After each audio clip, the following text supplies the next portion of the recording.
سورت آل عمران۔ بسم اللہ الرحمن الرحیم۔ الف لام میم اللہ لا الہ الا هو الحی القیوم۔ الف لام میم، اللہ وہ زندہ اور جاوید ہستی ہے جو نظام کائنات کو سنبھالے ہوئے ہے، حقیقت میں اس کے سوا کوئی معبود نہیں ہے۔ اس نے تم پر یہ کتاب نازل کی اور جو حق لے کر آئی، اور ان کتابوں کی تصدیق کر رہی ہے جو پہلے سے آئی ہوئی ہیں۔ اس سے پہلے وہ انسانوں کی ہدایت کے لیے تورات اور انجیل نازل کر چکا ہے۔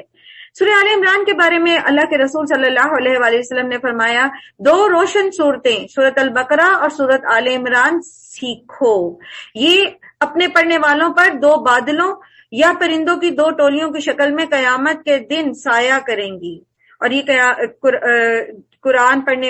قرآن اپنے پڑھنے والوں کے حق میں سفارش کرے گا۔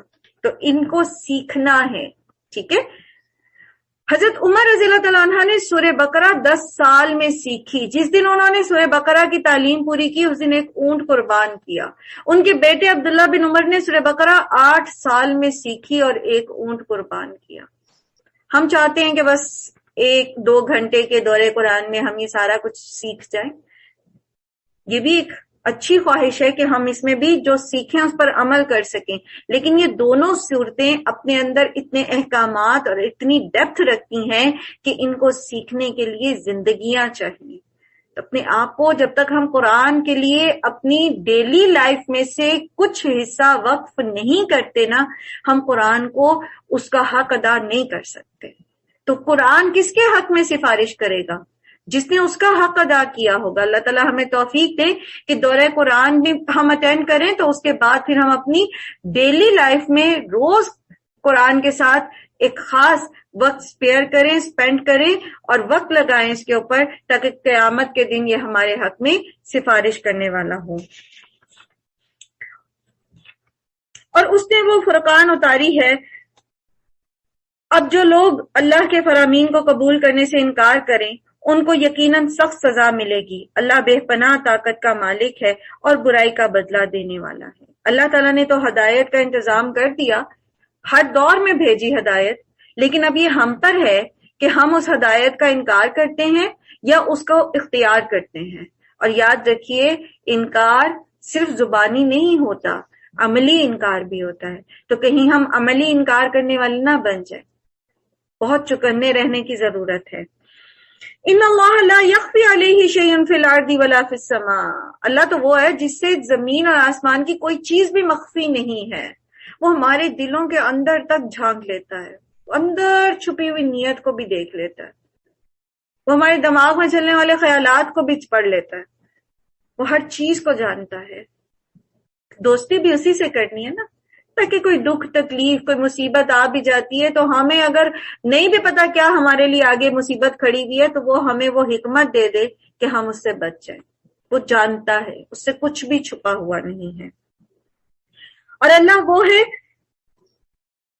جس نے تمہاری ماں کے پیٹ میں تمہاری صورتیں جیسی چاہیں بنائی۔ اس زبردست حکمت والے کے سوا کوئی معبود نہیں ہے، وہی معبود ہے جس نے یہ کتاب تم پر نازل کی۔ اس کتاب میں 2 طرح کی آیات ہیں، ایک محکمات جو کتاب کی اصل بنیاد ہیں، اور دوسری متشابہات۔ جن لوگوں کے دلوں میں ٹیڑھ ہے وہ فتنے کی تلاش میں ہمیشہ متشابہات ہی کے پیچھے پڑے رہتے ہیں اور ان کو معنی پہنانے کی کوشش کرتے ہیں، حالانکہ ان کا حقیقی مفہوم اللہ کے سوا کوئی نہیں جانتا۔ بخلاف اس کے جو لوگ علم میں پختہ کار ہیں، وہ کہتے ہیں کہ ہمارا ان پر ایمان ہے، یہ سب ہمارے رب ہی کی طرف سے نازل ہوئی ہیں۔ اور سچ تو یہ ہے کہ کسی چیز سے صحیح سبق صرف دانش مند لوگ ہی حاصل کرتے ہیں۔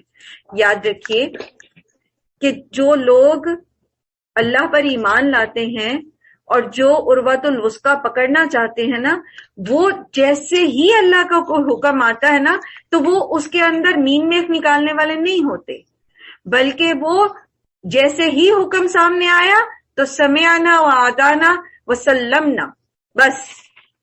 جن کے دل میں ٹیڑھ ہوتی ہے نا، وہ بنی اسرائیل کی طرح وہ پھر سوال کرتے ہیں، اچھا گائے کس رنگ کی ہو، اچھا کتنی بڑی ہو، اچھا ایسی نہ ہو تو ویسی کیوں ہو، تو یہ نہ کر لیں تو ویسے نہ کر لیں۔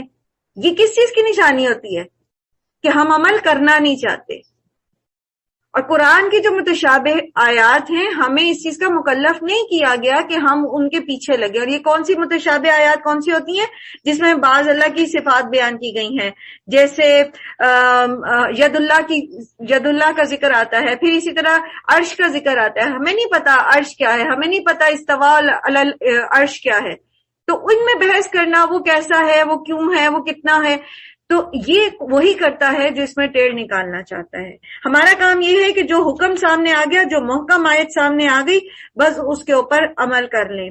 ربنا لا تزغ قلوبنا بعد اذ هديتنا وهب لنا من لدنك رحمة انك انت الوهاب. ہمیں تو بس یہ دعا کرتے رہنا چاہیے کہ اللہ تعالیٰ تو نے ہدایت جو ہمیں دے دی ہے، اب اس کے بعد ہمارے دل کو ٹیڑھا نہ کرنا. یاد رکھیے تقوی دل میں ہوتا ہے. اللہ کے رسول صلی اللہ علیہ وسلم نے دل کی طرف اشارہ کر کے 3 دفعہ فرمایا التقوی ہا ہنا، التقوی ہا ہنا، التقوی ہا ہنا. تو دل کی حفاظت ضروری ہے. دل جو ہے ہمارا، اسی میں ہمارا ایمان بھی ہوتا ہے. تو اپنے دل کی حفاظت ضروری ہے، اس کو ٹیڑھے پن سے بچانا ہے. منفی جذبات بھی دل میں ہوتے ہیں، نفرت، حسد، کینہ، کدورت. زبان سے ہم بڑے میٹھے بول بولیں، دل میں ہمارے جو ہے وہ نفرت کا زہر بھرا ہو، تو یہ سارے دل کے معاملات ہیں. اس لیے اپنے دل کی نگرانی بہت ضروری ہے. ظاہر میں تو جو ہم اعمال کر رہے ہیں سو کر رہے ہیں، ان کی نگرانی تو کر ہی رہے ہیں. دل کی نگرانی بہت ضروری ہے. میرے دل میں کیا چل رہا ہے، میرے دل میں کیا پکتا رہتا ہے ہر وقت. اس لیے اللہ تعالیٰ سے دعائیں کرنی چاہیے. اللہ تعالیٰ سے دعا کریں اللہم اہدی قلبی وسدد لسانی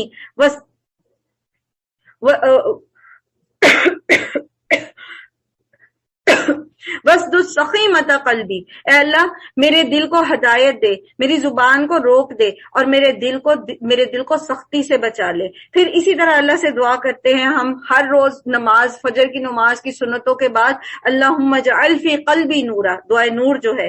اسی طرح اللہ تعالیٰ سے دعا کرنی چاہیے کہ اللہم اغسل قلبی بالماء والثلج والبرد ونقنی قلبی الخطایا کما نقیت الثوب الابیض من الدنس.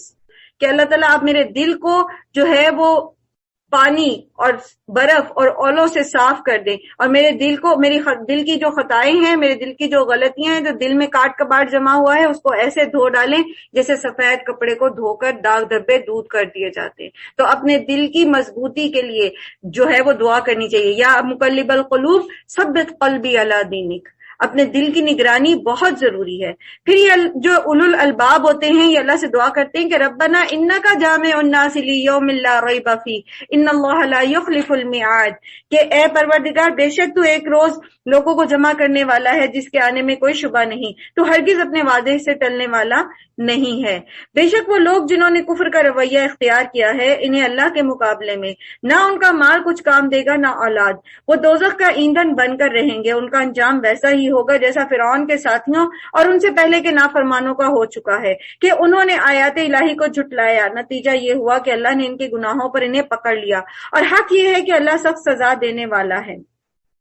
بس محمد صلی اللہ علیہ وآلہ وسلم جن لوگوں نے تمہاری دعوت کو قبول کرنے سے انکار کر دیا ہے ان سے کہہ دو قریب ہے وہ وقت جب تم مغلوب ہو جاؤ گے اور جہنم کی طرف ہانکے جاؤ گے، اور جہنم بڑا ہی برا ٹھکانہ ہے. تمہارے لیے ان 2 گروہوں میں ایک نشان عبرت تھا. اب یہاں پر غزوہ بدر کی 2 گروہوں کا ذکر ہے، ایک مسلمانوں کا گروہ اور ایک مشرکین مکہ کا گروہ. جب یہ ایک دوسرے کے آمنے سامنے ہوئے، ایک گروہ اللہ کی راہ میں لڑ رہا تھا اور دوسرا گروہ کافر تھا. دیکھنے والے اپنی آنکھوں سے دیکھ رہے تھے کہ کافر گروہ مومن گروہ سے دگنا ہے، مگر نتیجے سے ثابت کر دیا گیا کہ اللہ اپنی فتح و نصرت سے جس کو چاہتا ہے مدد دیتا ہے. دیدہ بینا رکھنے والوں کے لیے اس میں بہت بڑا سبق پوشیدہ ہے. لوگوں کے لیے مرغوبات نفس، عورتیں، اولاد، سونے چاندی کے ڈھیر، چیدہ گھوڑے، مویشی اور زرعی زمین بڑی خوش آئند بنا دی گئی ہے، مگر یہ سب دنیا کی چند روزہ زندگی کا سامان ہے. حقیقت میں جو بہتر ٹھکانہ ہے وہ تو اللہ ہی کے پاس ہے. کہو میں تمہیں نہ بتا دوں کہ ان سے زیادہ اچھی چیز کیا ہے؟ جو لوگ تقوی کی روش اختیار کرتے ہیں ان کے لیے ان کے رب کے پاس باغ ہیں جن کے نیچے نہریں بہتی ہوں گی، وہاں انہیں ہمیشگی کی زندگی حاصل ہوگی. پاکیزہ بیویاں ان کی ساتھی ہوں گی اور اللہ کی رضا سے وہ سرفراز ہوں گے. اللہ اپنے بندوں کے رویے پر گہری نظر رکھتا ہے. تو بات دراصل یہ ہے کہ دنیا میں مال، اولاد عورتیں، سونا چاندی کے ڈھیر، ہر چیز جو ہے دنیا کی نعمتیں، ان کی محبت جو ہے یہ انسان کے اندر موجود ہے فطرتاً. ان کا حصول برا نہیں ہے، لیکن ان کے حصول کے ذرائع اگر حرام ہو، یا پھر یہ کہ ان کی محبت میں انسان کھو جائے اور اللہ کی نافرمانی کرنا شروع کر دے، تو یہ چیز غلط ہے. ان کی محبت میں اتنا مگن ہو جائے کہ بس انہی کو جمع کرنے میں لگ جائے اور اللہ کے حقوق اور بندوں کے حقوق کو بھلا دے، یہ غلط ہے. کیونکہ یہ چیزیں کام نہیں آئیں گی، نہ مال کام آئے گا، نہ اولاد کام آئے گی، نہ بیوی بچے کا کچھ بھی کام نہیں آئے گا. سورہ معارج میں اللہ تعالیٰ فرماتے ہیں یوم یود المجرم لو یفتدی من العذاب یومئذ ببنیہ وصاحبتہ واخیہ وفصیلتہ التی تؤویہ ومن فی الارض جمیعا ثم ینجیہ. اس دن جب پکڑ ہوگی نا اللہ کی، تو مجرم کہے گا کہ میں فدیے میں آج کے دن کے عذاب سے بچنے کے لیے اپنا بیٹا، اپنی بیوی، اپنا بھائی، اپنا کنبہ قبیلہ اور جو کچھ زمین میں ہے سب کا سب دے دوں، اور بس میں اس عذاب سے بچ جاؤں، کوئی کسی کے کام نہیں آئے گا. پھر اسی طرح فرماتے ہیں یوم یفر المرء من اخیہ وامہ وابیہ وصاحبتہ وبنیہ لکل امرئ منہم یومئذ شأن یغنیہ. اس دن بھاگے گا بندہ اپنی بیوی سے، بھائی سے، بچے سے، ماں باپ سے، پرے پرے پرے، کوئی کسی کے کام نہیں آئے گا. آج انہی کی خاطر، یہی مال و دولت جمع کرنے کے لیے، یہی انہی کو خوش کرنے کے لیے ہم اللہ کی نافرمانیوں سے گریز نہیں کرتے. اللہ کے حقوق ادا کرنے کا ہمارے پاس ٹائم نہیں بچتا، اللہ کے بندوں کے حقوق ادا کرنے کا ہمارے پاس ٹائم نہیں بچتا. انہی میں خرچ کرنے میں ہم کہتے ہیں ہماری ضرورت پوری نہیں ہوتی، اور صدقہ کرنے کے لیے ہمارے پاس مال نہیں بچتا. ایک ماڈل کی گاڑی لیتے ہیں تو نئے اپڈیٹ کرنے کے چکر میں ہم اپنی مال انہی چیزوں میں لگاتے رہتے ہیں. ایک گھر بناتے ہیں تو پھر اس سے بڑا گھر بنانے کی چاہت لگ جاتی ہے، اس کو سجانے کی چاہت لگ جاتی ہے، اور اسی میں اپنا مال، اپنا وقت، اپنے سب کچھ لگا دیتے ہیں. تو پھر کہاں وقت بچے گا، کہاں مال بچے گا کہ ہم ابھی جو اتنی صدقے کی افادیت اور اتنی اہمیت اور اتنی آیات اللہ تعالیٰ نے جو صدقے پہ نازل کی ہم پڑھ کے، پھر وہ کہاں سے پیسہ بچے گا، وہ وقت کہاں سے لائیں گے جو اللہ کے دین کی راہ میں لگائیں. تو یہ چیزیں اصلاً بری نہیں ہیں، ان کی محبت خود اللہ تعالیٰ نے دل میں رکھی. عورت کی محبت مرد کے دل میں نہ ہوتی تو وہ شادی نہ کرتا، وہ ایک گھر ہی نہ بناتا. اولاد کی محبت ماں باپ کے دل میں نہ ہوتی تو وہ اٹھا پھینکتے اس کو باہر. امت مسلمہ کی تربیت کہاں سے ہوتی؟ تو محبت اللہ نے ڈالی ہے، لیکن اس کی محبت جیسے کل ہم نے پڑھا تھا نا کہ والذین آمنوا اشد حبا للہ، ان کے دل میں اللہ کی محبت سب سے اوپر ہوتی ہے. تو اللہ کی محبت کے تابع کرنا ہے ہم نے، باقی ان ساری چیزوں کی محبتوں کو جہاں یہ اس سے اوپر جانے کی کوشش کرے نا وہاں یہ طاغوت بن جائیں گی، یاد کریں. تو پھر وَمَن یکفر بالطاغوت یاد رکھیے گا، ٹھیک ہے. تو طاغوت نہیں بننے دینا ان کو اپنے لیے کہ ایک طرف نماز قضا ہو رہی ہے اور دوسری طرف بچے کی چاہت اتنی ہے کہ ماں بس اسی لے کے بیٹھی ہوئی اور نماز نہیں پڑھ رہی. اس چیز کا خیال رکھیے گا. سب سے بہتر کیا چیز ہے؟ وہ جنتیں، وہ نہریں، وہ باغات میں ہم یاد رکھنے کی چیز ہے نا، یقین رکھنے کی. وبالآخرۃ ھم یوقنون، ہم نے اس چیز کو باور کرنا ہے، ہمیں یقین رکھنا ہے آخرت قائم ہو کے رہے گی، جنت موجود ہے. ٹھیک ہے، الجنت حق، النار حق ہے. میں نے اپنا ٹھکانہ دیکھنا ہے کہ میں کہاں بنا رہا ہوں. الذين يقولون ربنا اننا آمنا فاغفر لنا ذنوبنا وقنا عذاب النار الصابرين والصادقين والقانتين والمنفقين والمستغفرين بالاسحار.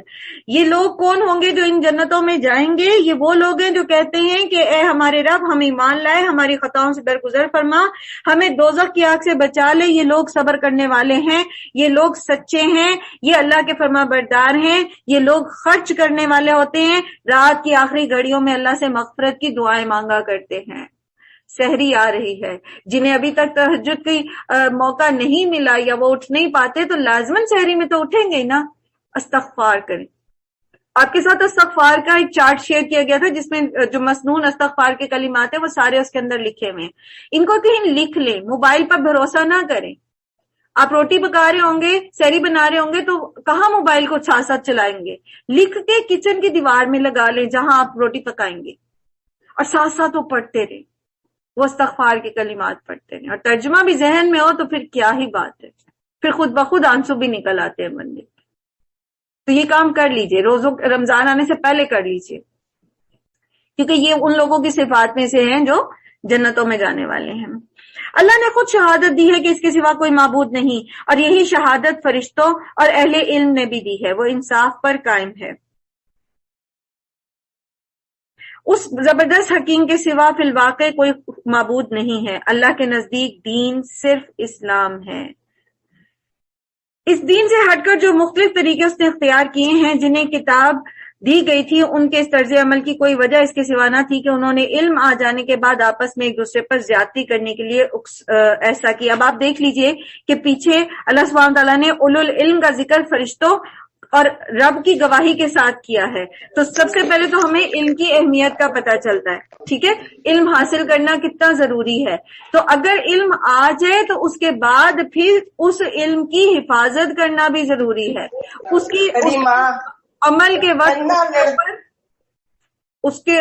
کے وقت اس علم کو ذہن میں ہونا بھی ضروری ہے۔ اللہم انفعنا بما علمتنا، دعا کیا کیجئے اللہ تعالیٰ جو علم ہمارے پاس ہے ہم اس پر عمل بھی کر سکیں۔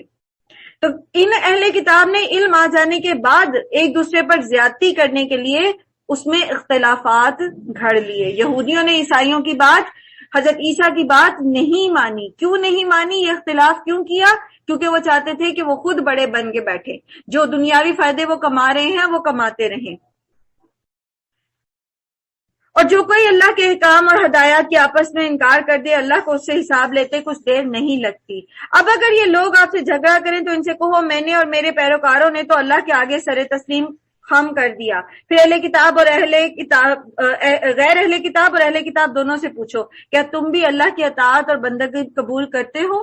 اچھا، اگر ہم سے کوئی سوال کرتا ہے اسلمتم، تو کیا ہم اس کے لیے تیار ہیں؟ ہم اہل کتاب ہیں، ہمیں اللہ کے احکامات پتہ چل رہے ہیں۔ اسلمتم، کیا تیار ہیں؟ آر وی ریڈی اللہ کی فرما برداری کرنے کے لیے؟ ہمیں پتہ چل رہا ہے سود حرام ہے، ہمیں پتہ چل رہا ہے صدقہ دے کے احسان نہیں جتانا، تکلیف نہیں دینی، ہمیں پتہ چل رہا ہے کہ اپنے قریب ایسے لوگوں کو دیکھنا ہے جو دین کا کام کر رہے ہیں اور وہ اپنی ضرورتیں پوری نہیں کر سکتے، ہمیں ان تک پہنچنے کی کوشش کرنی ہے، ان کی ضرورتیں پوری کرنے کی کوشش کرنی ہے۔ ہمیں پتہ لگ رہا ہے کہ ڈاکیومنٹیشن کرنی ہے، جب مال کا لین دین کرتے ہیں ہمیں پتہ لگ رہا ہے نا، باری باری پتہ لگ رہا ہے نا، ہمیں پتہ لگ رہا ہے کہ دل کی حفاظت بھی کرنی ہے، نیتوں کو گورن کرنا، اوپر سے دیکھتے رہنا ہے کہ کیا میری نیت، میرے دل میں کیا کیا چل رہا ہے، ہمیں پتہ لگ رہا ہے نا۔ اسلم تو کیا آپ تیار ہیں؟ کیا ہم تیار ہیں اس کے لیے؟ کیا کہیں گے؟ سلمنا، سمعنا وَأَطَعْنَا وَسَلَّمْنَا۔ اللہ تعالیٰ ہم سب کو توفیق دے۔ فَإِنْ أَسْلَمُوا فَقَدْ اهْتَدَوْا، پھر اگر وہ اس فرما بردار ہو جاتے ہیں، اگر وہ اسلام قبول کر لیتے ہیں تو پھر وہ ہدایت پا جائیں گے۔ اور یہی ہم دعا کرتے ہیں نا، اهْدِنَا الصِّرَاطَ الْمُسْتَقِيمَ۔ تو ہدایت چاہیے تو فرما برداری شو کرنی پڑے گی، صرف دعائیں مانگتے رہنے سے کچھ نہیں ہوگا۔ ایک طرف دعائیں کرتے رہیں اور دوسری طرف اپنی نافرمانیوں پر ڈٹے رہیں تو ہدایت نہیں ملے گی۔ اور یہاں پر وہ سورہ بقرہ کی وہ آیت بھی یاد رکھیے کہ کون سا اسلام جو ہے وہ سب سے بہترین ہے، کون سا اسلام جو ہے وہ اللہ سبحانہ تعالیٰ کے پاس قابل قبول ہے۔ اللہ سبحانہ تعالیٰ فرماتے ہیں کہ اگر یہ تمہاری طرح اسلام لاتے ہیں تو پھر یہ ہدایت پر ہیں۔ کس طرح کا اسلام؟ وہ اسلام جو صحابہ اکرام لے کر آئے تھے۔ فَإِنْ آمَنُوا بِمِثْلِ مَا آمَنْتُمْ بِهِ فَقَدِ اهْتَدَوْا، اگر یہ ایسا ایمان لاتے ہیں جیسا ایمان تم لائے ہو تو پھر یہ ہدایت پر ہیں۔ تو سب سے پہلے نیت کو خالص رکھنا، سب سے پہلے اللہ کے لیے اپنی نیت کو خالص رکھنا، اور پھر سنت رسول پر عمل کرنا، کیونکہ صحابہ کرام کس پر عمل کرتے تھے؟ ڈائریکٹ اللہ کے رسول کے عمل کے مطابق، کیونکہ ابھی آپ آگے پڑھیں گے کہ اگر اللہ کی محبت چاہیے تو پھر اطاعت رسول بھی ضروری ہے اور بہت ضروری ہے، اس کے بغیر ہمیں اللہ کی محبت نہیں ملے گی۔ وہ جس کی کوشش میں ہم لگے ہوئے ہیں نا، وہ عروۃ الوثقیٰ پکڑنے کی کوشش کر رہے ہیں نا، تو اس کے لیے اطاعت رسول سب سے زیادہ ضروری ہے۔ پھر اگر یہ منہ موڑ لیں تو آپ تک تو صرف پیغام پہنچانے کی ذمہ داری ہے، آگے اللہ خود اپنے بندوں کے معاملات دیکھنے والا ہے۔ جو لوگ اللہ کے احکام اور ہدایات کو ماننے سے انکار کرتے ہیں اور اس کے پیغمبروں کو ناحق قتل کرتے ہیں، ایسے لوگوں کی جان کے درپے ہو جاتے ہیں۔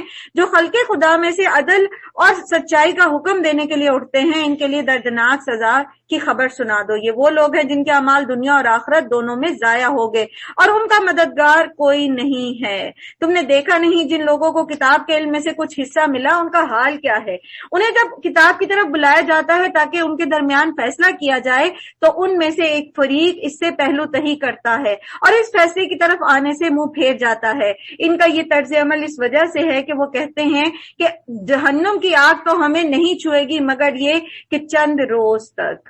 یہاں تو اہل کتاب کا ذکر ہے، لیکن آپ دیکھیے کہ بعض لوگ قرآن پر ایمان رکھتے ہوئے بھی فیصلے کے لیے قرآن کی طرف نہیں آتے بلکہ چاہتے ہیں کہ کہیں اور سے ان کی خواہش نفس کے مطابق فتویٰ مل جائے۔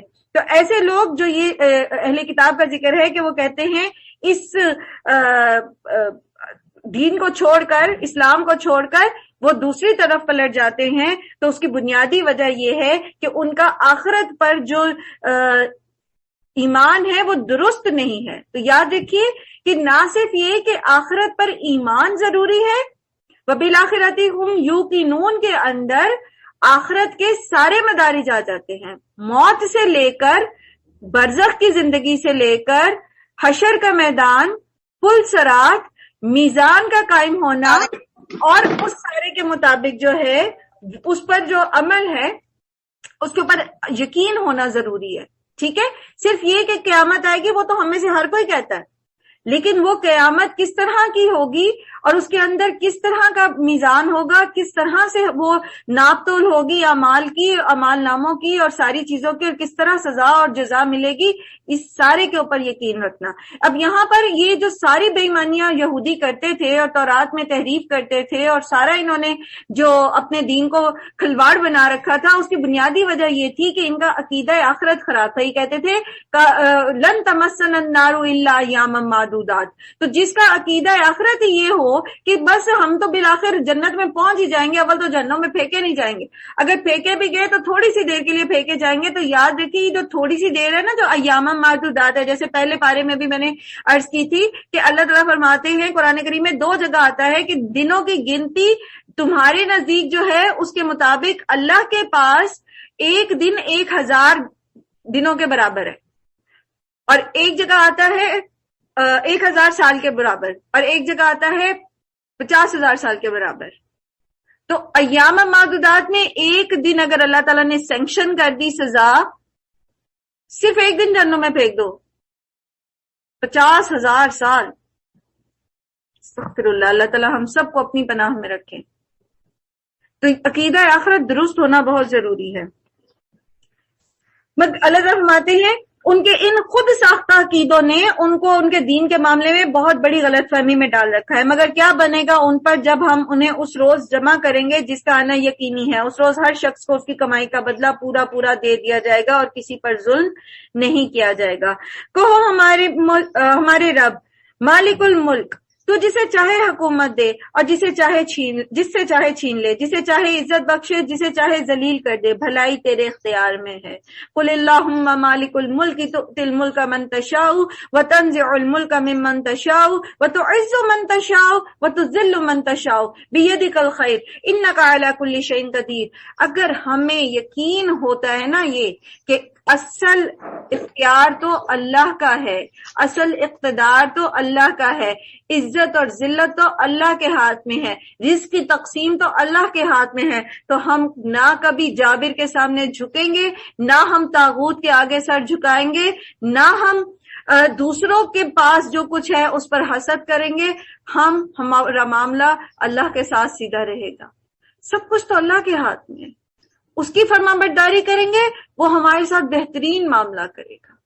تو دوسروں کے پاس کیا ہے اس پر نظر نہیں رکھنی، بلکہ ہمیں کیا کرنا ہے، ہمیں اپنے اکاؤنٹ پر کیسا بیہیو کرنا ہے، ہمیں کیسے اللہ کے سامنے اپنی فرما برداری شو کرنی ہے، اس پر نظر رکھنی ہے ہم نے۔ تو رات کو دن میں پروتا ہوا لے آتا ہے اور دن کو رات میں، جاندار میں سے بے جان کو نکالتا ہے اور بے جان میں سے جاندار کو، اور جسے چاہتا ہے بے حساب رزق دیتا ہے۔ تو اللہ کے پاس تو کسی چیز کی کمی نہیں ہے، تو جو چاہیے اللہ سے مانگے، جتنا چاہیے اللہ سے مانگے۔ لوگوں کے پاس جو ہے اس پر بھروسہ نہ کریں، اس پر توکل نہ کریں، کیونکہ جو اللہ تعالیٰ ہر چیز پر قدرت رکھتا ہے وہ آپ کو وہاں سے دے گا جہاں سے آپ کا گمان بھی نہیں ہے۔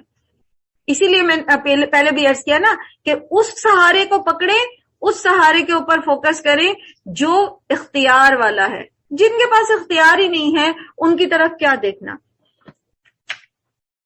مومن اہل ایمان کو چھوڑ کر کافروں کو اپنا دوست ہرگز نہ بنائے، جو ایسا کرے گا اس کا اللہ سے کوئی تعلق نہیں۔ ہاں یہ معاف ہے کہ تم ان کے ظلم سے بچنے کے لیے بظاہر ایسا طرز عمل اختیار کر جاؤ۔ اچھا یہاں مراد یہ نہیں ہے کہ آپ ان کے ساتھ کوئی تعلق نہیں رکھ سکتے، وہ آپ کے کولیگ ہیں، وہ آپ کے نیبر ہیں، تو آپ ان کے ساتھ حسن سلوک کریں گے، آپ اپنی ہاتھ اور زبان سے ان کو محفوظ رکھیں گے، ان کا مال، ان کی عزت آپ کے اوپر امانت ہے۔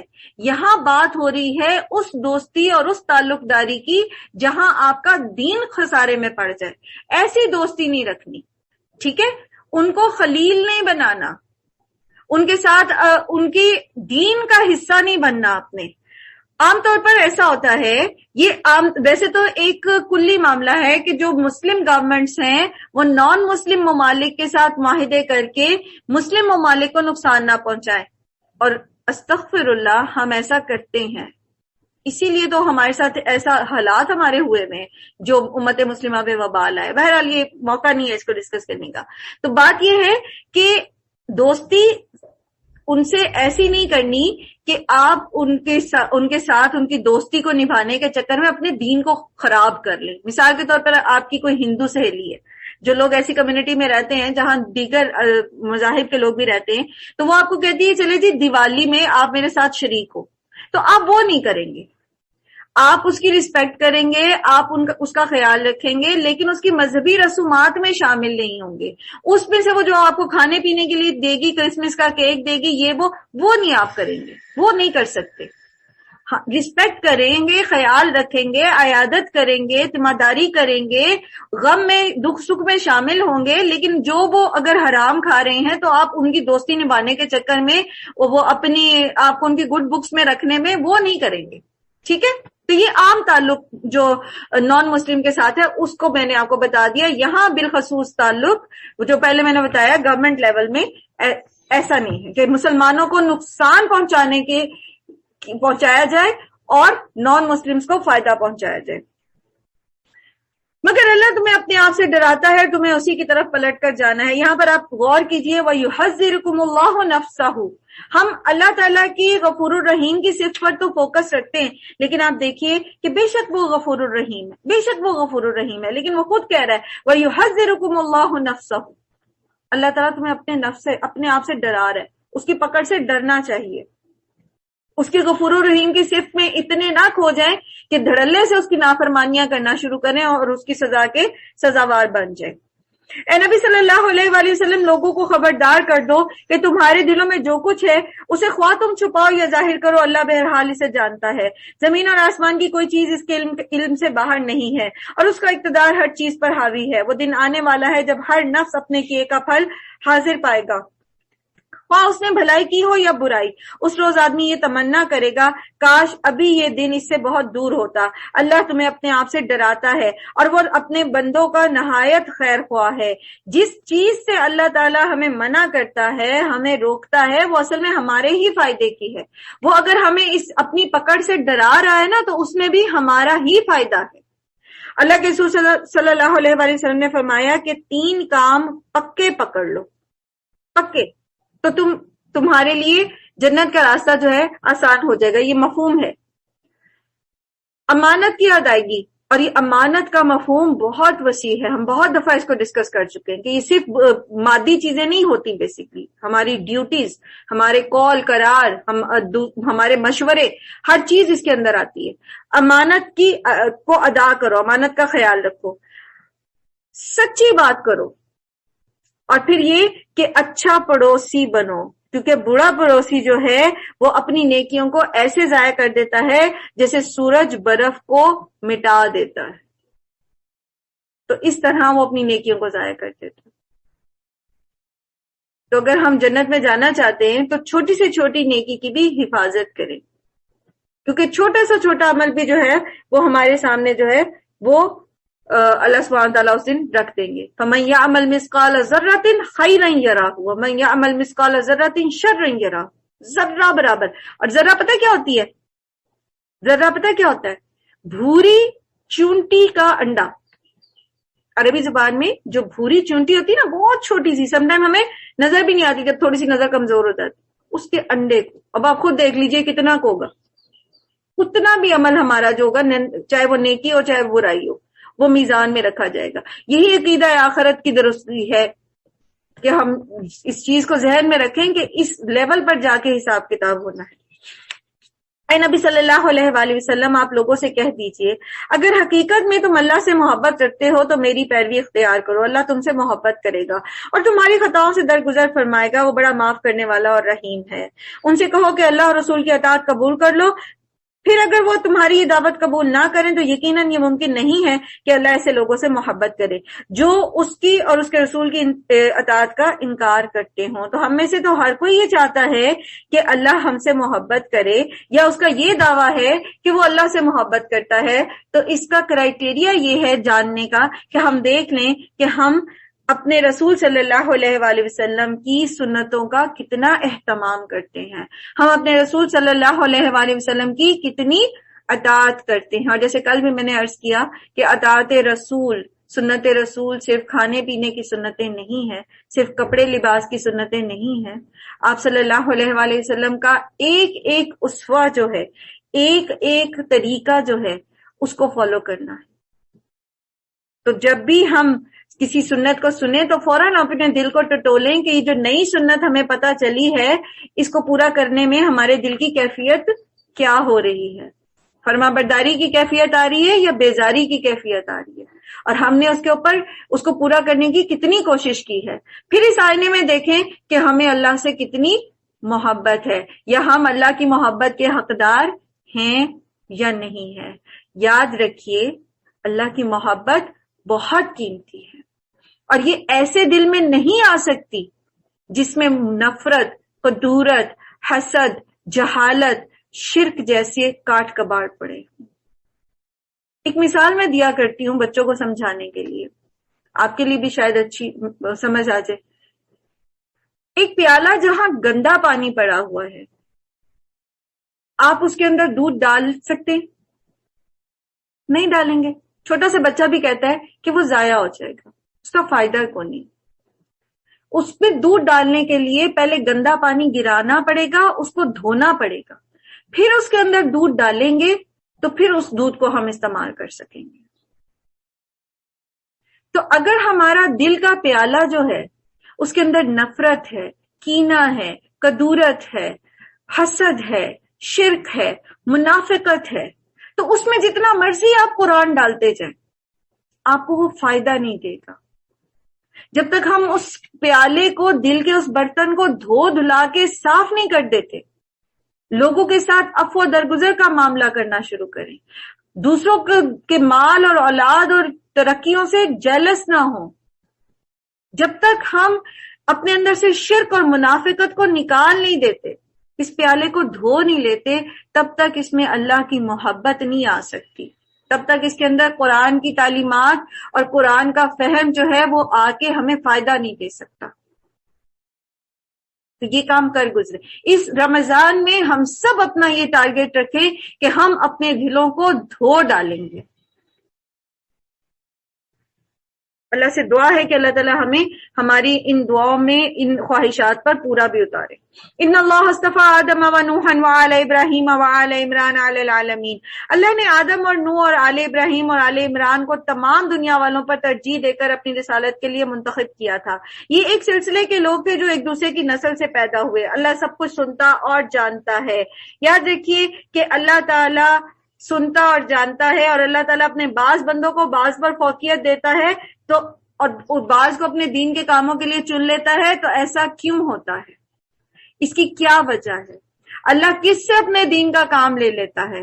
کیونکہ اللہ تعالیٰ سنتا ہے اور جانتا ہے، وہ جانتا ہے ہمارے اندر کیا کچھ ہے، ہم کتنے کیپیبل ہیں، ہماری تڑپ کتنی ہے۔ ایک چیز ہوتی ہے خواہش، میری خواہش ہے کہ میں تہجد پڑھوں، لیکن کوشش کوئی نہیں، اس کے لیے عمل کوئی نہیں، تو پھر کیا ہے؟ وہ محض ایک امانی ہے، وہ محض ایک خواہش ہے، وہ تڑپ نہیں ہے۔ تو اللہ تعالیٰ چن لیتا ہے ان لوگوں کو جو خالص ہوتے ہیں، جس کے پیچھے، خواہش کے پیچھے سالڈ بیس ہوتی ہے، تڑپ ہوتی ہے، محنت ہوتی ہے، مشقت ہوتی ہے، کچھ ایبلٹیز ہوتی ہیں، لوگوں کے اندر کچھ صفات ہوتی ہیں۔ محمد صلی اللہ علیہ وآلہ وسلم کو اللہ سبحانہ تعالیٰ نے سارے قریش کے اوپر فوقیت دی، ان کے اندر وہ صفات تھیں، اللہ تعالیٰ نے ان کو پالش کیا، ان کو ٹریننگ دی۔ موسیٰ علیہ السلام کو اللہ تعالیٰ نے پوری بنی اسرائیل میں سے چن لیا۔ اللہ اپنے بندوں کو چن لیتا ہے، دین کے کام کے لیے اللہ بندوں کو چن لیتا ہے، لیکن اس پہ چنتا کیوں ہے؟ وہ کوالٹیز ہمارے اندر ہیں یا نہیں؟ اس قالت امرأۃ عمران ربی انی نذرت لک ما فی بطنی محررا فتقبل منی انک انت السمیع العلیم۔ یہ جو کریکٹر ہے نا امرأۃ العمران کا، حنا نام تھا ان کا، یہ میرا فیوریٹ کریکٹر میں سے، جو قرآن کے کریکٹرز ہیں نا ان میں سے میرا فیوریٹ کریکٹر ہے ایک، یہ بھی، اور بھی ہے، یہ بھی ہے۔ امرأۃ العمران ایک عورت تھی، اللہ نے اس کا ذکر قرآن میں محفوظ کر دیا۔ کیوں؟ پیچھے آپ نے پڑھا نا ان اللہ اصطفیٰ، چن لیتا اللہ نے اس عورت کو چن لیا، اللہ نے اس کا ذکر محفوظ کر دیا۔ آج میں اپنے دل میں ان کے لیے محبت محسوس کرتی ہوں، میں نہیں جانتی کون تھی، نام بھی آپ تفسیر پڑھیں کوئی تو ہر تفسیر میں ان کا نام بھی موجود نہیں ہے، لیکن مجھے ان سے محبت ہے، یہ میرے لیے انسپائریشن ہے۔ کیوں؟ کچھ تو خاص تھا ان کے اندر، اور وہ خاص بات کیا تھی؟ انہوں نے بیوگی کی حالت میں اپنے پیٹ میں جو بچہ تھا، جس کے لیے ان کو یہ امید تھی کہ وہ لڑکا ہوگا، اس کو اللہ کی راہ میں وقف کر دیا۔ ایفرٹ، صرف دعا نہیں، صرف تمنا نہیں کی اللہ سے اپنا تعلق مضبوط کرنے کی، خرچ کیا، لگایا، کام کیا، محنت کی، اپنی محبت کی چیز اللہ کی راہ میں لگا دی۔ عام بیوہ جو ہوتی ہے ایسی، جس کو جو بچے کو پیدا کرنے والی ہوتی ہے، تو وہ اس بچے کو اپنا سہارا بناتی ہے، انہوں نے اس کو اللہ کی راہ میں لگا دیا، میں اس سے کوئی فائدہ نہیں لوں۔ بہت بڑی انسپائریشن۔ اور پھر ان کا جو ویژن ہے، جب مریم پیدا ہوتی ہیں تو صرف مریم کے لیے دعا نہیں کرتی کہ اب یہ بچی آ گئی ہے تو بیٹا لڑکا پیدا نہیں ہوا تو اسی میں رونے دھونے میں لگ جاتی ہیں اور پھر نکل جاتی ہیں، اچھا ٹھیک ہے اب تو لڑکا پیدا ہی نہیں ہوا تو ابھی تو لڑکی پیدا ہوگی، اب میں کیا کروں، چلو میں اپنی نظر سے بھی فارغ ہوئی۔ بلکہ اس میں بھی آپ ان کا ویژن دیکھیں کہ یہ نہ صرف مریم کو اللہ کی راہ میں وقف کرتی ہیں، جبکہ وہ بچی پیدا ہوئی ہے تو آگے اس کی اولاد کی بھی فکر کر رہی ہیں، اس کو بھی شیطان کے شر سے پناہ میں دے رہی ہیں۔ عیسیٰ علیہ السلام کی نانی کا ویژن دیکھیں، عیسیٰ علیہ السلام ایویں نہیں پیدا ہو گئے ان کے خاندان میں۔ ہم عورتیں ہو کے نا ہر وقت اپنے ایک کمپلیکس میں رہتی ہیں، ہم عورتیں، یاد رکھیے عورت جو ہے وہ کام کر سکتی ہے جو مرد نہیں کر سکتا۔ یہاں اللہ سبحانہ تعالیٰ فرما رہے ہیں وَلَيْسَ الذَّكَرُ كَالْأُنثَىٰ، مرد وہ کام نہیں کر سکتا جو عورت کر سکتی ہے۔ اللہ کے رسول صلی اللہ علیہ وسلم نے فرمایا کہ عورتیں جو ہوتی ہیں، مفہوم حدیث کا، وہ اچھے خاصے مرد کی، ایک اچھے خاصے ذی شعور مرد کی مت مار دیتی ہیں، ایسی ایبلٹی ہوتی ہے ان کے اندر، دوسرے کی سوچ کو قابو میں کرنے والی۔ تو یہ تو خیر ایک نیگیٹو وہ ہوتا ہے کہ آپ دوسرے کی مت مار دیں، لیکن آپ اس کو پازیٹیولی بھی لے کے جا سکتے ہیں۔ یہ اصل میں اللہ کے رسول صلی اللہ علیہ وسلم نے عورتوں کی جو شارپنیس ہے، جو ان کی ایبلٹی ہے، اس کو بتایا۔ پوری حدیث کا ریفرنس میرے پاس اس وقت نہیں ہے کہ میں آپ کو بتاؤں کہ کس کانٹیکس میں یہ بات ہوئی، لیکن یہ ایبلٹی تو ہمیں پتہ چل گئی نا کہ ہم یہ کر سکتے ہیں، ہم نسلوں کی تربیت کر سکتے ہیں۔ ہم اس کمپلیکس سے نہیں نکلتے کہ ہم مرد ہوتے تو ہم یہ کر لیتے، ہم مرد ہوتے تو ہم وہ کر لیتے۔ ہمیں اللہ نے عورت بنا کے جو کام کہے ہیں نا وہ تو کر لیں، اپنا ویژن اتنا براڈ کر لیں، اتنا براڈ، جیسا کہ عیسیٰ علیہ السلام کی نانی کا ویژن تھا. تو اللہ تعالیٰ ایسے نہیں چن لیتا لوگوں کو کاموں کے لیے، ایسے نہیں ان کے خاندان کو، یہ عمران کی خاندان کو اللہ تعالیٰ نے ایویں نہیں چن لیا کہ عیسیٰ کو ان کے خاندان میں پیدا کر دیا علیہ السلام. کام کرنے کی ضرورت ہے، خرچ کرنے کی ضرورت ہے، وقت لگانے کی ضرورت ہے. خالی تمنائیں، خالی باتیں، خالی کھلی بس صرف اپنی فکر کرتے رہنا. نسلوں کی فکر کریں، نسلوں کی، نہ صرف اپنی بلکہ دوسروں کی نسلوں کی فکر کریں. تو وہ کہتی ہیں کہ پروردگار میں اس بچے کو جو میرے پیٹ میں ہے تیری نظر کرتی ہوں، وہ تیرے ہی کام کے لیے وقف ہوگا، میری اس پیشکش کو قبول فرما، تو سننے اور جاننے والا ہے. پھر جب وہ بچی اس کے ہاں پیدا ہوئی تو اس نے کہا مالک میرے ہاں تو لڑکی پیدا ہو گئی، حالانکہ جو کچھ اس نے جنا تھا اللہ کو اس کی خبر تھی، اور لڑکا لڑکی کی طرح نہیں ہوتا. خیر میں نے اس کا نام مریم رکھ دیا ہے، اور میں اسے اور اس کی آئندہ نسل کو شیطان مردود کے فتنے سے تیری پناہ میں دیتی ہوں. آخرکار اس کے رب نے اس لڑکی کو بخوشی قبول فرمایا، اسے بڑی اچھی لڑکی بنا کر اٹھایا اور زکریا کو اس کا سرپرست بنا دیا. تو بات دراصل یہ ہے کہ ہم اپنے بچوں کی تربیت تو کر سکتے ہیں، انہیں صحیح غلط بتا سکتے ہیں، لیکن ہدایت دینے والی اللہ ہی کی ذات ہے. تو بہت زیادہ دعائیں کریں اللہ تعالیٰ سے، بہت زیادہ دعائیں کریں اللہ تعالیٰ سے کہ وہ ان کو ہمارے لیے صدقہ جاریہ بنائے اور ہماری نسلوں کی حفاظت کرے اور ہماری نسلوں کو ایمان پر رکھے، اور ہماری نسلیں جو ہیں وہ اللہ سبحانہ و تعالیٰ کی فرما بردار ہوں، تو اللہ تعالیٰ خود بخود ان کی تربیت کے انتظامات بھی کر دے گا. زکریا جب اس کے پاس محراب میں جاتے تو ان کے پاس کچھ نہ کچھ کھانے پینے کا سامان پاتے. پوچھتے مریم یہ تمہارے پاس کہاں سے آیا ہے؟ وہ جواب دیتی اللہ کے پاس سے آیا ہے، اللہ جسے چاہتا ہے بے حساب دیتا ہے. یہ حال دیکھ کر زکریا نے اپنے رب کو پکارا، پروردگار اپنی قدرت سے مجھے نیک اولاد عطا کر، تو ہی دعا سننے والا ہے. جواب میں فرشتوں نے آواز دی جبکہ وہ بھی محراب میں کھڑے نماز ہی پڑھ رہے تھے کہ اللہ تجھے یحییٰ کی خوشخبری دیتا ہے، وہ اللہ کی طرف سے ایک فرمان کی تصدیق کرنے والا بن کر آئے گا، اس میں سرداری اور بزرگی کی شان ہوگی، کمال درجے کا ضابط ہوگا، نبوت سے سرفراز ہوگا اور صالحین میں شمار کیا جائے گا.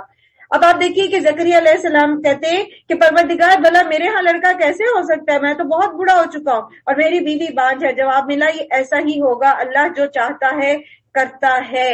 تو جو اللہ تعالیٰ سے آپ مانگیں، اللہ تعالیٰ سے جو بھی دعا کریں پورے یقین کے ساتھ کریں، اسباب کی طرف نہیں دیکھیں، مسبب الاسباب کی طرف دیکھیں اور اپنے اعمال کو سامنے رکھیں، ان کو درست کرنے کی کوشش کرتے رہیں، کیونکہ اللہ سبحانہ وتعالیٰ فرماتے ہیں سورۃ طلاق میں وَمَن يَتَّقِ اللَّهَ يَجْعَل لَّهُ مَخْرَجًا وَيَرْزُقْهُ مِنْ حَيْثُ لَا يَحْتَسِبُ وَمَن يَتَوَكَّلْ عَلَى اللَّهِ فَهُوَ حَسْبُهُ.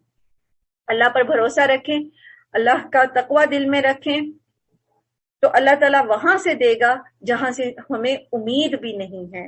تو جب انہیں اس چیز کی خبر مل گئی کہ بیٹا ان کا ہوگا جو یحییٰ ہوگا، تو کہتے ہیں کہ اللہ تعالیٰ پھر میرے لیے کوئی نشانی مقرر فرما دے. کہا تمہاری نشانی یہ ہے کہ تم 3 دن تک لوگوں سے اشارے کے سوا کوئی بات چیت نہ کر سکو گے. اس دوران میں اپنے رب کو خوب یاد کرنا اور صبح شام اس کی تسبیح کرتے رہنا. نعمتوں کی خوشخبری ملنے پر، کامیابیاں ملنے پر سیلیبریشن کیسی ہونی چاہیے؟ اللہ کی نافرمانیوں والی نہیں ہونی چاہیے، بلکہ اللہ کی فرما برداری والی ہونی چاہیے. اس میں سجدے کرنا، اللہ کے رسول صلی اللہ علیہ وسلم کیا کرتے تھے؟ سجدہ شکر کرتے تھے، فوراً سجدہ شکر. پھر جو نعمت اللہ نے دی ہے اس کو اللہ کی راہ میں لگانا، یہ بھی سیلیبریشن ہے. ٹھیک ہے اب لوگوں کو بلائیں، ان کو کھلائیں، خوشی اپنی منائیں، اس میں حرج کوئی نہیں ہے، لیکن اس میں اسراف نہ کریں اور اللہ کی نافرمانیوں کے کام نہ کریں. پھر وہ وقت آیا جب مریم سے فرشتوں نے کہا کہ اے مریم اللہ نے تجھے بزرگیتا کیا اور پاکیزگی عطا کی، تمام دنیا کی عورتوں پر تجھ کو ترجیح دے کر اپنی خدمت کے لیے چن لیا ہے. مریم اپنے رب کی تابع فرما بن کر رہے، اس کے آگے سربسجود ہو اور جو بندے اس کے حضور جھکنے والے ہیں ان کے ساتھ تو بھی جھک جا. اے محمد صلی اللہ علیہ وسلم یہ غیب کی خبریں ہیں جو ہم آپ کو وحی کے ذریعے بتا رہے ہیں، ورنہ آپ اس جگہ موجود نہ تھے جب ہیکل کے خادم یہ فیصلہ کرنے کے لیے مریم کے سرپرست کون ہوگا اپنے قلم پھینک رہے تھے. یعنی قرآن جلوہ اندازی کر رہے تھے، اور نہ آپ اس وقت حاضر تھے جب ان کے درمیان یہ جھگڑا برپا تھا۔ اور جب فرشتوں نے کہا اے مریم اللہ تجھے اپنے ایک فرمان کی خوشخبری دیتا ہے، اس کا نام مسیح عیسیٰ ابن مریم ہوگا، دنیا اور آخرت میں معزز ہوگا، اللہ کے مقرب بندوں میں شمار کیا جائے گا، لوگوں سے گہوارے میں کلام کرے گا، اور بڑی عمر کو پہنچ کر بھی وہ ایک مرد صالح ہوگا۔ یہ سن کر مریم بولی پروردگار میرے ہاں بچہ کیسے ہوگا؟ مجھے تو کسی شخص نے ہاتھ تک نہیں لگایا۔ جواب ملا ایسا ہی ہوگا، اللہ جو چاہتا ہے پیدا کرتا ہے، اور جب کسی کام کے کرنے کا فیصلہ فرماتا ہے تو بس کہتا ہے کہ ہو جا اور وہ ہو جاتا ہے۔ فرشتوں نے پھر ایک اسی سلسلہ کلام میں کہا اور اللہ اسے کتاب اور حکمت کی تعلیم دے گا، تورات اور انجیل کا علم سکھائے گا، اور بنی اسرائیل کی طرف اپنا رسول مقرر کرے گا۔ اور جب وہ بحیثیت رسول بنی اسرائیل کے پاس آئے تو انہوں نے کہا میں تمہارے رب کی طرف سے تمہارے پاس نشانی لے کر آیا ہوں۔ میں تمہارے سامنے مٹی سے پرندے کی صورت کا ایک مجسمہ بناتا ہوں اور اس میں پھونک مارتا ہوں، وہ اللہ کے حکم سے پرندہ بن جاتا ہے۔ میں اللہ کے حکم سے مادر زاد اندھے اور کوڑی کو اچھا کرتا ہوں، مردے کو زندہ کرتا ہوں، اور میں تمہیں بتاتا ہوں کہ تم کیا کھاتے ہو اور کیا اپنے گھروں میں ذخیرہ کر کے رکھتے ہو۔ اس میں تمہارے لیے کافی نشانی ہے اگر تم ایمان لانے والے ہو، اور میں اس تعلیم اور ہدایت کی تصدیق کرنے والا ہوں جو تورات میں سے اس وقت میرے زمانے میں موجود ہے، اور میں اس لیے آیا ہوں کہ تمہارے لیے بعض ان چیزوں کو حلال کر دوں جو تم پر حرام کر دی گئی ہیں۔ دیکھو میں تمہارے رب کی طرف سے تمہارے پاس نشانی لے کر آیا ہوں، لہٰذا اللہ سے ڈرو اور میری اطاعت کرو۔ اللہ میرا رب بھی ہے اور تمہارا رب بھی، لہٰذا تم اسی کی بندگی اختیار کرو، یہی سیدھا راستہ ہے۔ تو یہاں پر آپ دیکھیے کہ مریم علیہ السلام کو جب اللہ تعالیٰ نے ایک رتبہ دیا، ایک مقام دیا، تو آزمائش بھی آئی۔ عیسیٰ علیہ السلام کی پیدائش بہت بڑی آزمائش تھی۔ سورہ مریم میں آپ پڑھتے ہیں کہ مریم اس کے نتائج سے اتنی خوفزدہ ہوتی ہیں اور کہتی ہیں کہ کاش میں مر جاتی اور نسیہ منسیہ ہو جاتی۔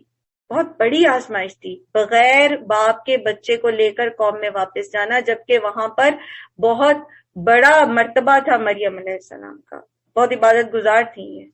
تو اللہ تعالیٰ جب مرتبے دیتے ہیں نا تو آزمائشیں بھی آتی ہیں، آزمائش کے بغیر مرتبے بلند نہیں ہوتے۔ تو کچے لوگ جو ہوتے ہیں نا وہ اس راستے میں بہت آگے تک نہیں جا سکتے، اپنے آپ کو مضبوط رکھنا پڑتا ہے۔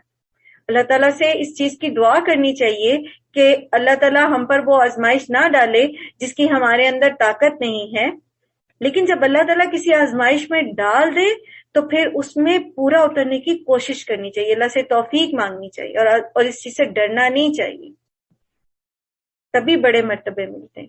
انبیاء پر سب سے زیادہ آزمائشیں آئیں، تو اللہ کی بلیسنگز کے ساتھ آزمائشیں آتی ہیں، گلاب کے ساتھ کانٹے بھی ہوتے ہیں۔ تو ہم گلاب تو لینا چاہتے ہیں لیکن وہ کانٹے جو ہیں وہ نہیں لینا چاہتے ساتھ، وہ نہیں، ان کی تکلیف جو ہے وہ ہم برداشت نہیں کر پاتے۔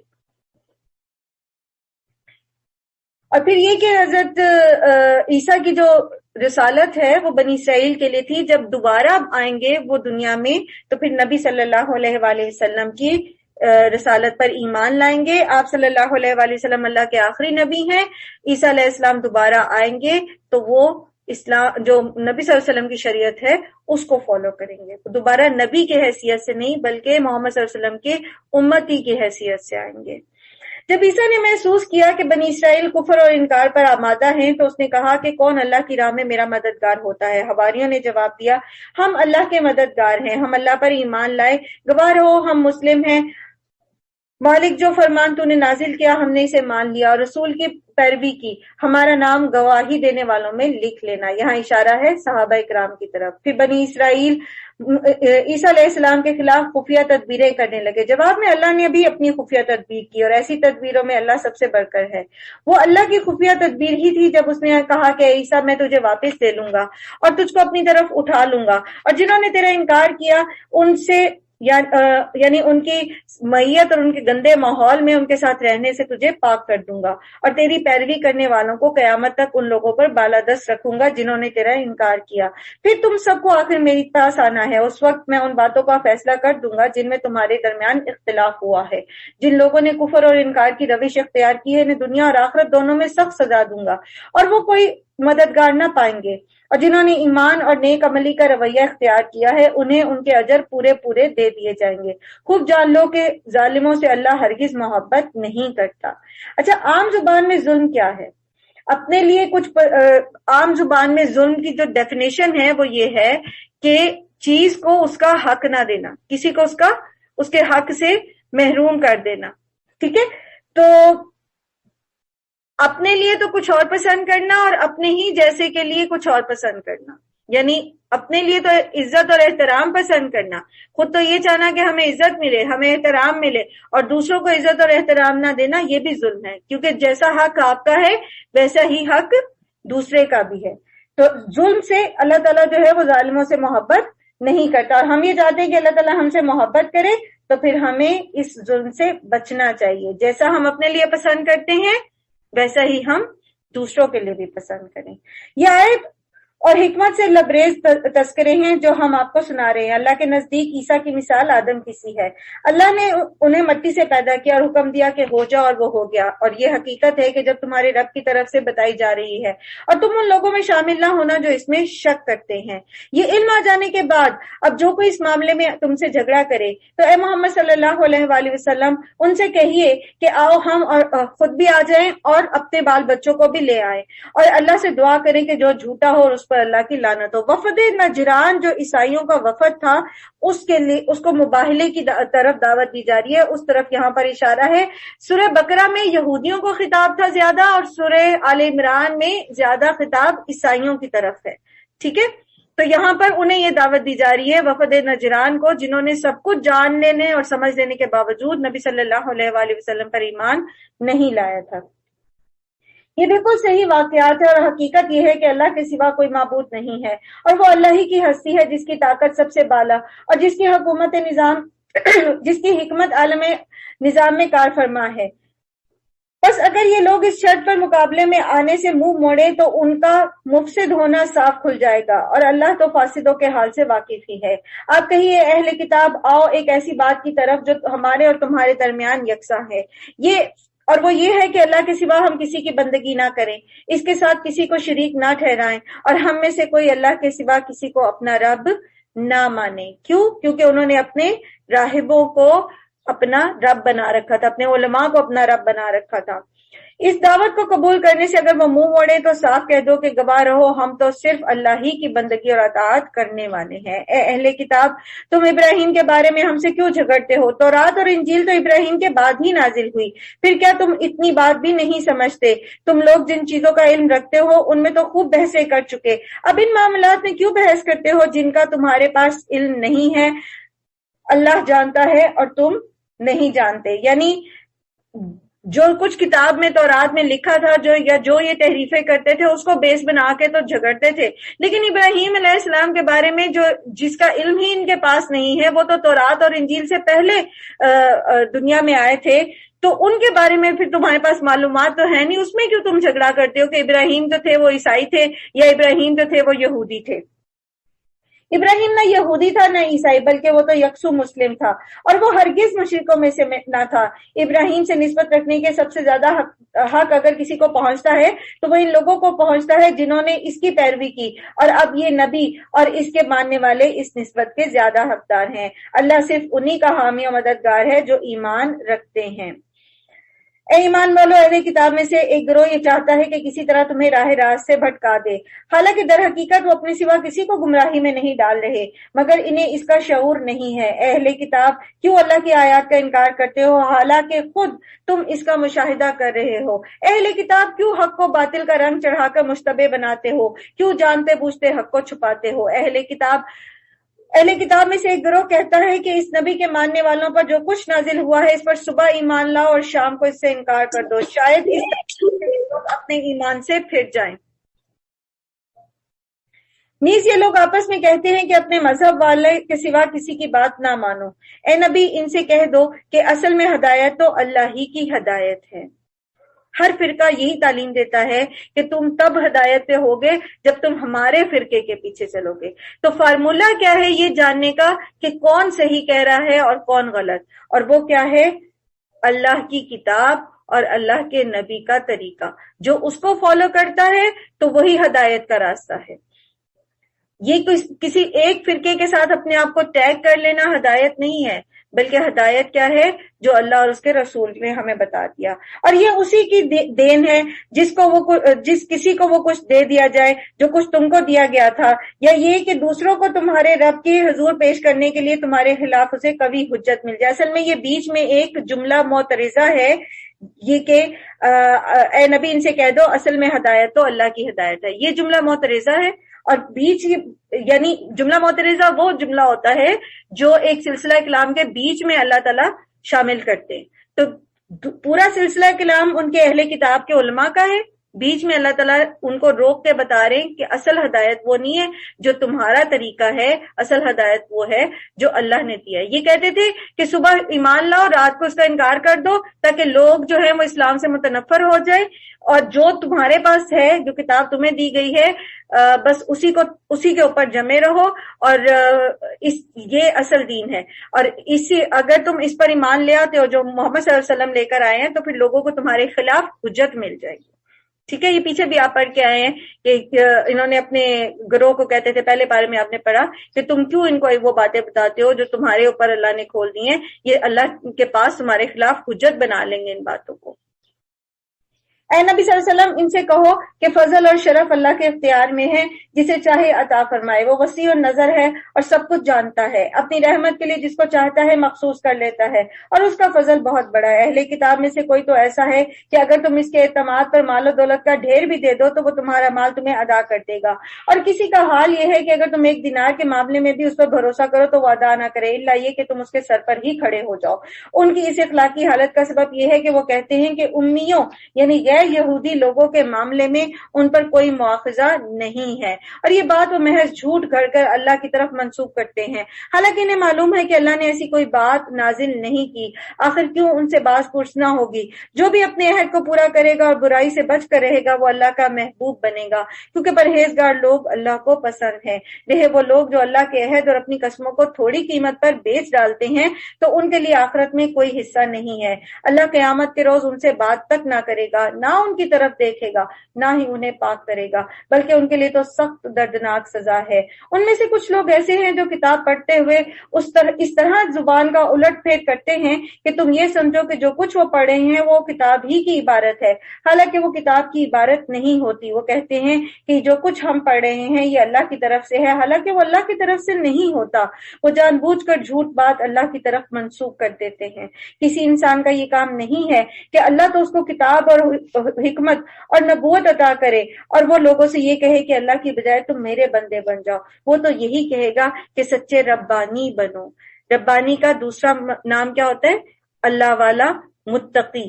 تو اللہ کے دین کا کام کرنے والے اور تمام انبیاء لوگوں کو اللہ کے ساتھ جوڑتے تھے، نہ کہ لوگوں کو اپنے اپنے فرقے کا پیروکار بناتے تھے، اپنے اپنے پیچھے لگاتے تھے۔ ربانی بنو جیسا کہ اس کتاب کی تعلیم کا تقاضا ہے جسے تم پڑھتے اور پڑھاتے ہو۔ وہ تم سے ہرگز یہ نہ کہے گا کہ فرشتوں کو یا پیغمبروں کو اپنا رب بنا لو۔ کیا یہ ممکن ہے کہ ایک نبی تمہیں کفر کا حکم دے جبکہ تم مسلمان ہو؟ یاد کرو اللہ نے پیغمبروں سے عہد لیا تھا کہ آج ہم نے تمہیں کتاب اور حکمت اور دانش سے نوازا ہے، کل اگر کوئی دوسرا رسول تمہارے پاس اسی تعلیم کی تصدیق کرتا ہوا آئے جو پہلے سے تمہارے پاس موجود ہے تو تم اس پر ایمان لانا اور اس کی مدد کرنا۔ یہ ارشاد فرما کر اللہ نے پوچھا کیا تم اس کا اقرار کرتے ہو، اس پر میری طرف سے عہد کی ذمہ داری اٹھاتے ہو؟ تو انہوں نے کہا ہاں ہم اقرار کرتے ہیں۔ اللہ نے فرمایا اچھا تو گواہ رہو، میں بھی تمہارے ساتھ گواہ ہوں۔ اس کے بعد جو اپنے عہد سے پھر جائے گا وہی فاسق ہے۔ یہاں پر اہل کتاب کو متنبہ کیا گیا ہے کہ تم نے اللہ سے وعدہ کیا ہے کہ تم ہر آنے والے رسول اور ہر رسول نے محمد صلی اللہ علیہ وآلہ وسلم پر ایمان لانے کا وعدہ لیا تھا اپنی قوم سے کہ اگر آ جاتے ہیں وہ رسول تمہاری زندگی میں تو تم ان پر ایمان لاؤ گے اور ان کی اطاعت کرو گے۔ تو ان کو متنبع کیا جا رہا ہے کہ تم نے تو اپنے نبی سے یہ وعدہ کیا تھا کہ محمد صلی اللہ علیہ وسلم پر ایمان لاؤ گے اور اب تم وہ وعدہ توڑ رہے ہو۔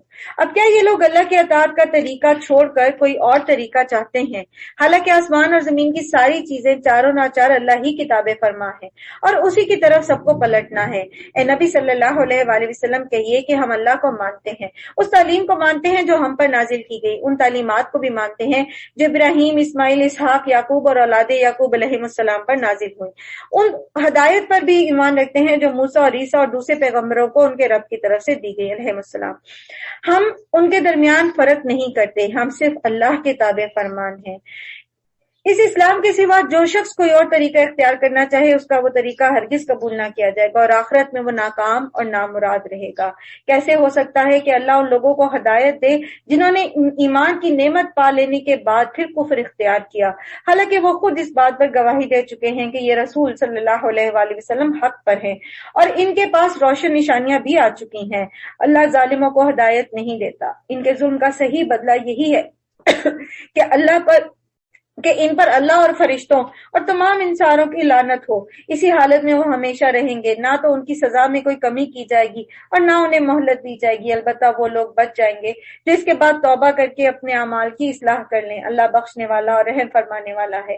مگر جن لوگوں نے ایمان لانے کے بعد کفر اختیار کیا پھر اپنے کفر میں بڑھتے ہی چلے گئے تو ان کی توبہ ہرگز قبول نہ ہوگی۔ ایسے لوگ تو پکے گمراہ ہیں۔ یقین رکھو جن لوگوں نے کفر اختیار کیا اور کفر ہی کی حالت میں جان دی، ان میں سے کوئی اگر اپنے آپ کو سزا سے بچانے کے لیے روئے زمین بھر سونا بھی فدیہ میں دے دے تو اسے قبول نہ کیا جائے گا۔ ایسے لوگوں کے لیے دردناک سزا تیار ہے اور وہ اپنا کوئی مددگار نہ پائیں گے۔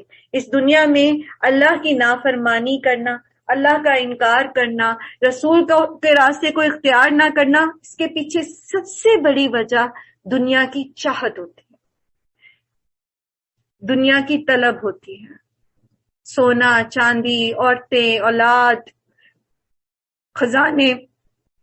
لیکن قیامت کے دن جب بندہ اللہ کی نافرمانیاں کرتا ہوا، اللہ کے رسول کی نافرمانیاں کرتا ہوا اس دنیا سے چلا گیا، تو پھر وہ چاہے گا کہ یہ زمین بھر سونا اس کے پاس ہو تو وہ اللہ کو دے اور اپنی بخشش کرا لے۔ تب اللہ تعالیٰ کہیں گے کہ دنیا کی زندگی میں ہم نے اس سے بہت تھوڑا تجھ سے مانگا تھا، اور وہ یہ کہ اللہ کے ساتھ کسی کو شریک نہ کرنا، مال کو، اولاد کو، خواہش نفس کو، اللہ کی دوسری مخلوق کو اللہ کے ساتھ شریک نہ کرنا۔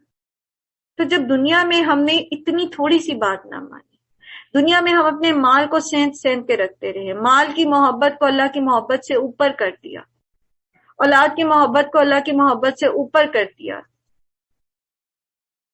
دیگر محبتوں میں ایسے گم ہوئے کہ اللہ کی فرما برداری تو یاد ہی نہیں رہی، اللہ کی نافرمانی کرتے رہے، تو آخرت میں کچھ بھی کام نہیں آئے گا۔ اللہ تعالیٰ سے حکمت مانگے، عمل کی توفیق مانگے، اللہ تعالیٰ سے وہ عمل مانگے جو اللہ کے پاس قبول ہو جائے، اس عمل کے پیچھے خالص نیت مانگے اللہ سے، رو رو کے مانگے، اپنے لیے بھی مانگے، اپنی اولاد کے لیے بھی مانگے، اپنے ازواج کے لیے بھی مانگے۔ ہم اللہ سے دعا کرتے کہ اللہ تعالیٰ ہمیں دنیا اور آخرت میں کامیابی عطا فرما، ایسی کامیابی کہ جہنم کی آہٹ بھی نہ سننے والے ہوں ہم۔ اللہ تعالیٰ ہمیں دنیا میں وہ اعمال کرنے کی توفیق عطا کرے جس سے وہ ہم سے راضی ہو جائے۔ اللہ تعالیٰ ہمیں وہ ان اعمال کی محبت عطا فرمائے جن سے اللہ تعالیٰ ہم سے راضی ہو جائے۔ اللہ تعالیٰ ہمیں اس طرح دین پر عمل کرنے کی توفیق عطا فرمائے جس طرح اللہ ہم سے راضی ہو جائے۔ وآخر الدعوانا الحمد للہ رب العالمین۔ سبحانک اللہم وبحمدک، نشہد ان لا الہ الا انت، نستغفرک ونتوب الیک۔ السلام علیکم ورحمۃ اللہ وبرکاتہ۔